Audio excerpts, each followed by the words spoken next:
And so, after all this time, we finally reached it. The final stop for the Infinity Train. It has been a fantastic ride, and I must say, while it's not ideal to end this series here, I'm okay with this being the finale of what has been a fantastic and fun series. But without further ado, let's jump in and you'll get my final thoughts at the end.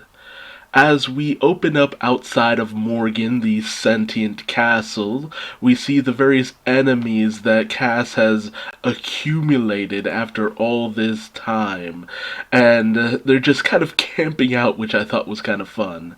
Minji is trying to get Ryan to eat something, but at every turn he denies it, with ultimately Ryan opening up that he had an opportunity to leave back when Min was trapped within that art gallery car.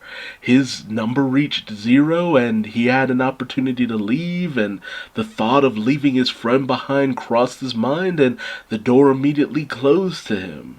And he feels like it's ultimately because the castle knew that he had bad intentions, that ultimately deep down he wasn't a good person. And that's been chewing him up as time has gone on, that maybe deep down Ryan is not the friend that he thought he was, not the person he thought he was. But later on that night, Ryan hears a sound, the sound of a small electric keyboard. It's Ming. He's practicing in order to one day join his friend Ryan in the band up in New York, performing for as many people as they possibly can. Ryan's just completely taken aback that Min would even still want to practice with him, to even want to be his friend. But Min admits that, look, you had a bad thought. People have bad thoughts, and this is true. All people have bad thoughts from time to time. It's what you do with those thoughts that matter in the end. Do you act on them, or do you just, look at it, say, no, that's wrong? And do you push forward to do the right thing in the end? That's what matters. And ultimately, Min decides that he wants to do things for himself from here on out. Not just please his parents, not just do the safe thing. He wants to be with his best friend. He wants to have fun. He wants to live his own life. He's decided that he will do his best to just be with his friend right up until the end. And so they decide to practice and jam out one more time, and with that revelation, Min's number hits zero. His doorway is open. And Ryan observes his own number.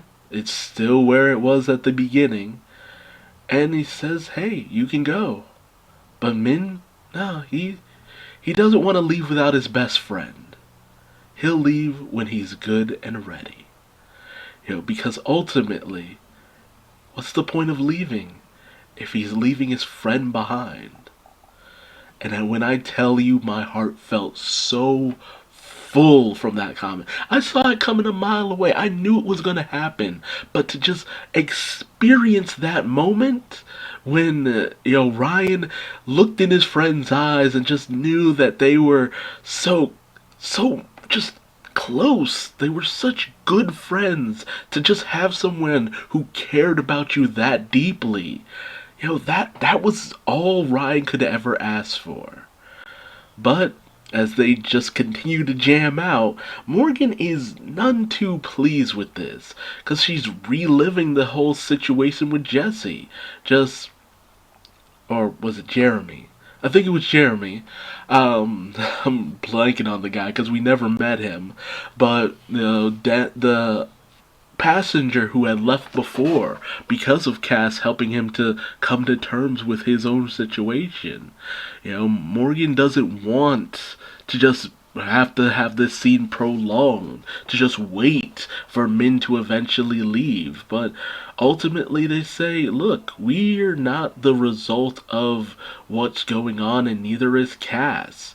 Ultimately, she helped out a friend, and that's all there was to it. And ultimately, like, she can't make them leave. She ultimately doesn't want to hurt them deep down, but she decides to let in those who might, even going so far as to let them destroy her in order to get to them. So as Cass tries her best to convince the two to get out, escape, leave, they ultimately decide no more running. That's all they've ever done. Run from their problems. This time, it's time to stand their ground. And it's time for her to finally own up to everything that she's done. And as the various forces who have come after them burst through like the friggin' Kool-Aid man, Cass does something you would never expect. She apologizes. Ultimately, she said she's sorry for everything that she's done and for putting off just doing the right thing. And while an apology isn't, it doesn't make up for everything they admit, it goes a long way towards healing. To just show some form of remorse.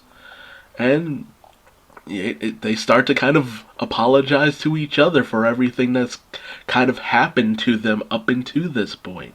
They've said some harsh things to each other, done some things that they ultimately regretted in certain situations, but ultimately, none of these people are bad people. They were just put in a bad place because of circumstances beyond their control. And with one apology, the path to healing has finally been taken. And Ryan and Minji, they realize they need to do a little bit of that too. With Ryan ultimately apologizing to Min for never taking his feelings into consideration, that maybe he wasn't ready to perform, to go on the road, to do all the things that they always wanted to do. He was always just rushing forward, never really considering that maybe Min might have some reservations. And Min, he apologizes for bailing on Ryan all those years ago, for never really having his back the way he should have. That ultimately they should have come together and been the friends to support each other like they always thought they were.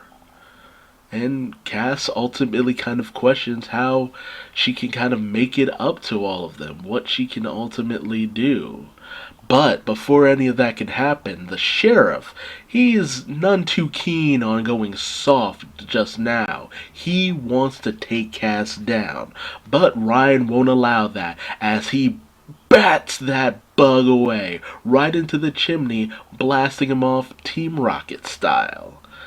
And he has to borrow the the evolutionary people's dial, in order to help restore Morgan back after all the damage that was done.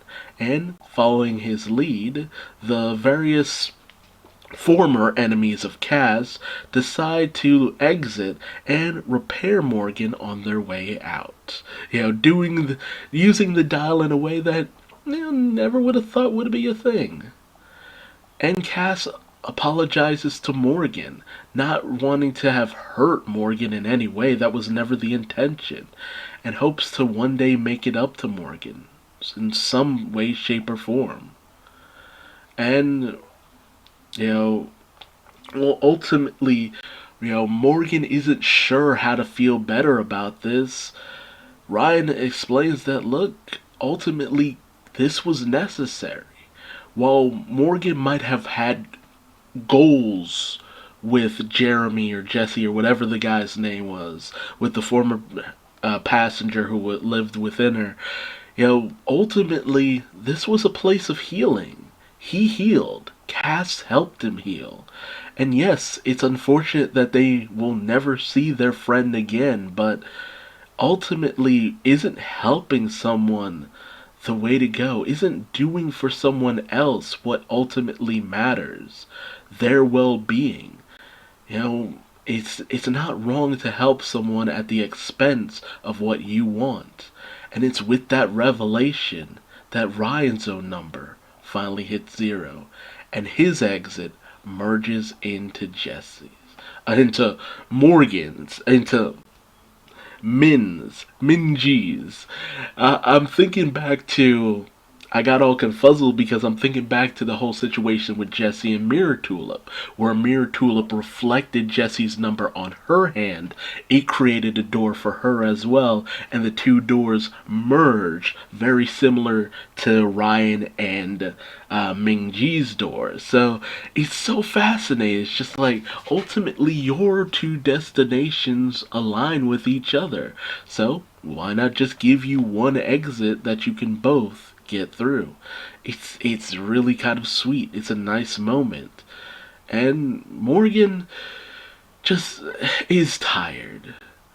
She's willing to work things out with Cass, but after she finally gets some rest, it's been a long and tiring day.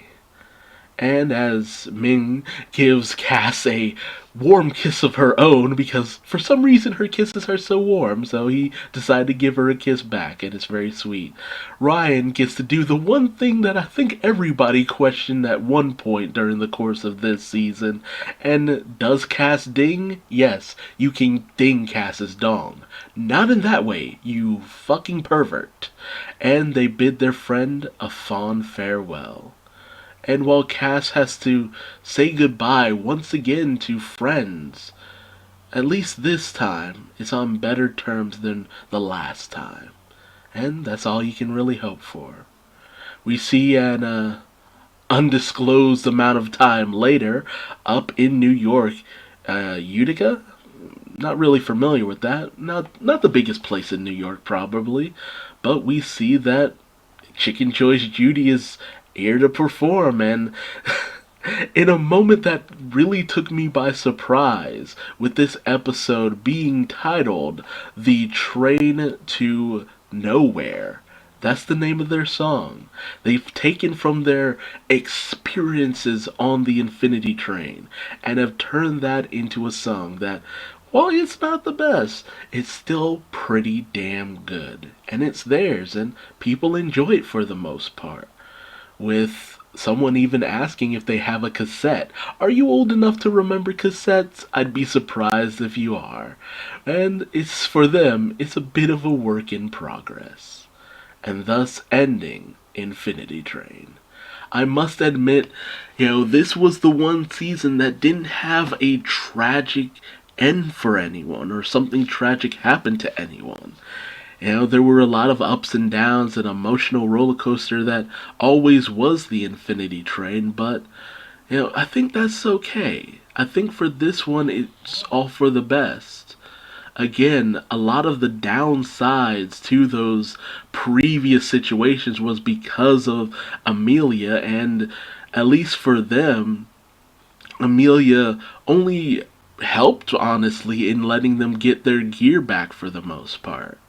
I don't know what Amelia ultimately said to One way back when that helped convince him that he should hand over their belongings, let them keep their belongings, but I think that was for the best. In a lot of situations that's what ended up helping a lot of the passengers on the Infinity Train as they went.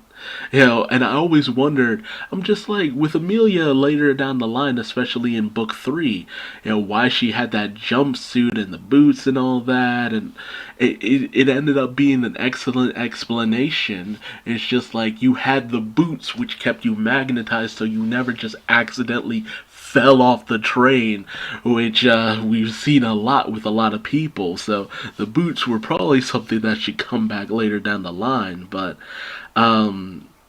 the fact that we got to see Amelia's takeover, though behind the scenes, it's a shame that we never got book 5, since Owen Dennis said he wanted that to be a flashback to Amelia's takeover of the Infinity Train, and I honestly would have loved to see that. Apparently, Amelia and Hazel would have returned in a later book. It's just like, we made it to the halfway point, which ended up being a nice little stopping point for this series, but, that's kind of what it feels like, a stopping point. Like, there was so many other things to explore. My thought is, will Amelia ever get off the train? That's the thing. That's the through line for all of these seasons. Um, the result of Amelia's actions and all that. You know, when book one we saw her backstory and the result of everything that she had done and how it had affected things and the effort to get 1-1 back in control of the train. In book two, while Amelia wasn't really too present, we got to see how things had shifted and changed in terms of the train. In book three, we saw that the long term effects of everything that she had done and what was the result of her selfish decisions. And here in book four, we got to see the humble beginnings and how, in the beginning, a lot of the things she had decided to done had actually been for the benefit of things. And Amelia working on a train and helping out 1-1 isn't such a bad thing when she's not working to her own selfish goals. I would really love to see if Grace ever gets off, if Amelia ever gets off. You like to think that maybe at some point, you never know, but it's hard to say. But at least with this, we got to see two good friends finally make amends and potentially actually do something better for themselves. Yeah, they might not be super popular, but they're living the dream, which is more than most people could say. But tell me your thoughts in the comment section below. Did you enjoy this finale? Do you demand to see more? I watch most of this on HBO Max with me watching the episodes there, and then I go other places in order to get the images because it's a little wonky trying to image screen grab from my computer through the app and all that good stuff. But I really would love more people to support this series. It's a fantastic series, and I would love to just have another go. The final seasons were kind of made pretty much all together. They just zoom right through it. It's only, what, 40 episodes. So I would love to just see another 40 episodes made, another 4 seasons for them to just finally get that conclusion. To make 8 seasons, the infinity. I hope somewhere down the line, Infinity Train gets the love that it really, really deserves. I can only hope. But until now, it's not a bad place to stop. And, I don't think this train is out of commission just yet. I have faith that maybe one day in the future, the train will depart again. Until next time, my friends, I hope you always arrive at the destination that you truly deserve. And I hope that you're a better person because of the trip you took. Bye-bye.